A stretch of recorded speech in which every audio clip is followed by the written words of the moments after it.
everybody, Joe here today for a very quick take.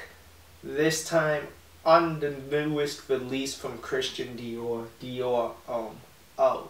This scent was released in 2013, somewhere in that Black Friday, Christmas extravaganza. You gotta buy this because we're selling it. So that's when this was released. Now, let me first state that this and Dior Homme Cologne 2013, the names for them should have been reversed. Only because Dior Homme Cologne 2013 doesn't have iris and this does. So it would have made more sense for this to be that and that to be this. But I digress. This comes in two standard sizes, your 1.7 ounce 50 milliliter, which will run you $65. And your 3.4 100 milliliter, which will cost you about $85, somewhere in that $85-$90 range. This is a Macy's exclusive at the moment while I'm shooting this, so only way you're gonna get this is Macy's store or Macy's.com. I actually went to the store to get it, just for any of you who wanted to know. This scent, when I smell it, when I get it, spray it on me, the notes that I'm gonna pick up are iris, bergamot, and lemon citrus, with the exception of orange. So yeah, really more of a lemon, lime, bergamot. And I also detect some slight spicy accord, like maybe some pepper or coriander. Dries down to a nice little amber. Very, very light amber. This is a solid scent from Christian Dior. My only knock is that it is redundant if you own Dior Homme Dior Homme, Dior Homme Intense, Dior Homme Cologne, or Dior Homme Sport. If you own any 2 or 3 of the following, and you're not, this will be redundant unless you just want every single Dior, then that'll make sense. But this is a solid scent. I actually like this scent, and despite the hate that it may be receiving right now, it's actually a pretty solid release. For projection, it does come pretty well on me. Now this scent, it has been known to almost like a Dolce & Gabbana, the one, some get it, some don't. If you get it, you're lucky. So on me, I'm actually getting pretty monstrous projection for the first 4 hours. It actually comes out to here on me. Then as 4 to 5, that 5-6 hour mark comes in, it sits about right here. But overall, it lasts about 7.5-8 hours on me overall. So I mean, it's a pretty solid scent for me, but again, you need to test this out because it works for me, but I know Drag Doc and I know Raj, Real Deep Cool, they don't get the same type of projection. As far as seasons and when to wear this and how, I see this more so for men than women.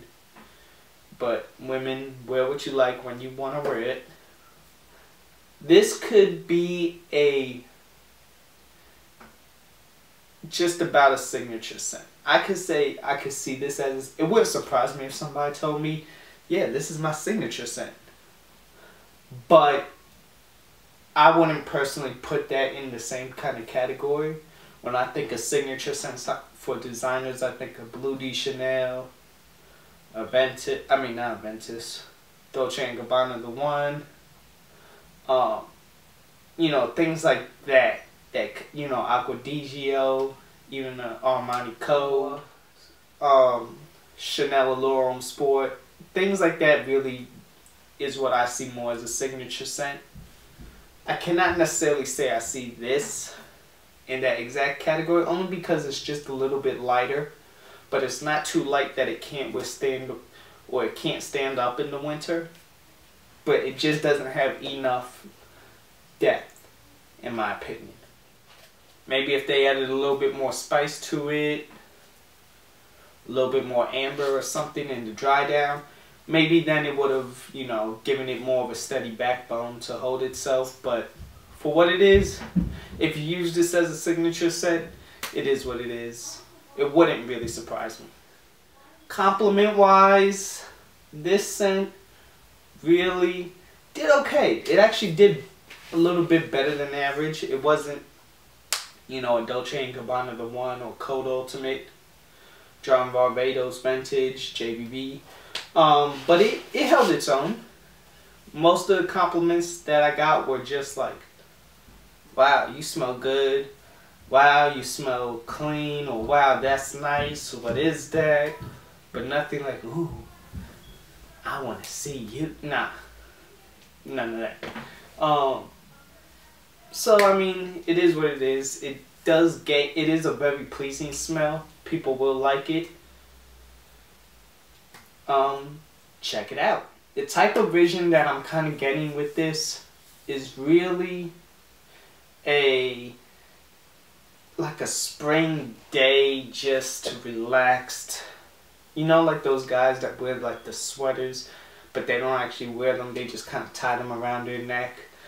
Like you're one of those guys with the Bermuda shorts and maybe some Chuck Taylors or something real casual, laid back. Really colorful polo, colorful sweaters, bright springtime colors. And you're just kind of strolling through the park. Just hands in your pocket, carefree. That's kind of like the vibe that I'm getting from it. Just like a modern young gentleman type of feel.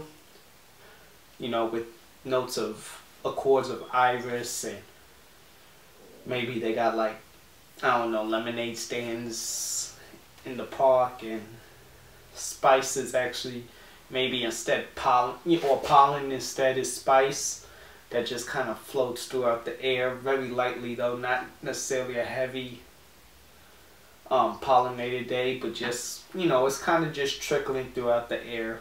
You get little notes of it. So that's kind of the vibe. This really does essentially smell like a watered down Dior Homme O. Or Dior Homme, I'm sorry, I keep saying that.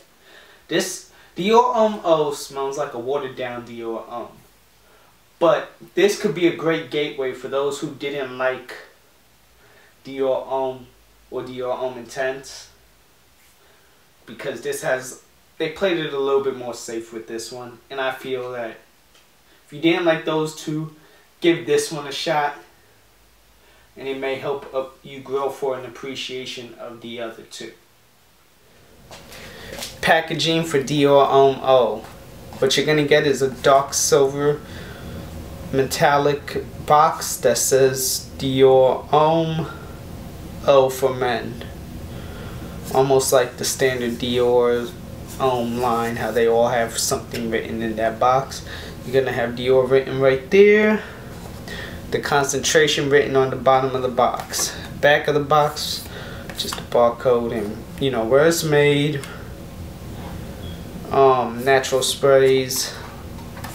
Underneath you're going to have another barcode saying that's flammable and, you know, the confirmation code and all that.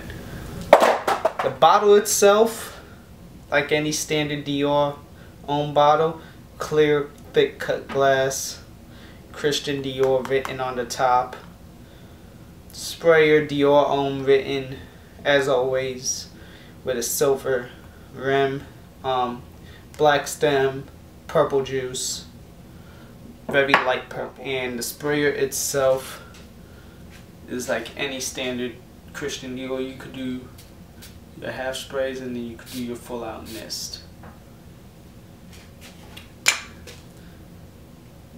Information on the bottom seems to be lasered, just so you know. So there's pretty much your presentation for Dior Homme O for men. So there are my thoughts, everybody. Sorry it was quick. I'm actually under the weather today. My scent of the day is actually one that I will be reviewing soon, and I'm calling it now. It is my sleeper pick, my dark horse for the 2014. People will actually like this if they get their nose on it, and I got this when it was a steal over price. Le Cherche Midi, and this one is number 17. For those of you who don't know, they had this on sale for like $55. They had 3 100-ounce fragrances together for $55. Now, since then, it's gone up to $100, but it still retails for $240, and it's still a, you know, it's pretty good priced. The Le Cherche Midi 17, you're gonna get notes of like musk and nice vanilla, real like smooth vanilla. Some sandalwood in here. This is really good stuff, and this, again, I'm calling this. This is my sleeper pick. Number 17, Le Cherche Midi. So let me know what your Sunday is. Let me know if you've tried Dior Homme or even Le Cherche Midi. Let me know any thoughts and opinions. Thank you all for watching. My name is Joe, and I'll see you all later.